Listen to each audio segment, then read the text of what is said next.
ನಮ್ಮ ಮನೆಯಲ್ಲಿ ದಿನವೂ ಮಿರುಗೋ ಚೈತ್ರವೇ, ಬೆಳದಿಂಗಳ ಈ ಪ್ರೀತಿ ಕರಗಲು ಸಾಧ್ಯವೇ?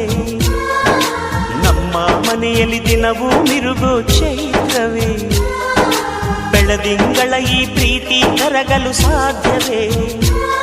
ಹೆಜ್ಜೇನಿನ ಸವಿಗೂಡಿದು ಇಲ್ಲಿ ಪ್ರೀತಿಯ ಪರಮಾನ, ಪ್ರೀತಿಯ ಯಜಮಾನ. ನಮ್ಮ ಮನೆಯಲ್ಲಿ ದಿನವೂ ಮಿರುಗೋ ಚೈತ್ರವೇ, ಬೆಳದಿಂಗಳ ಈ ಪ್ರೀತಿ ಕರಗಲು ಸಾಧ್ಯವೇ?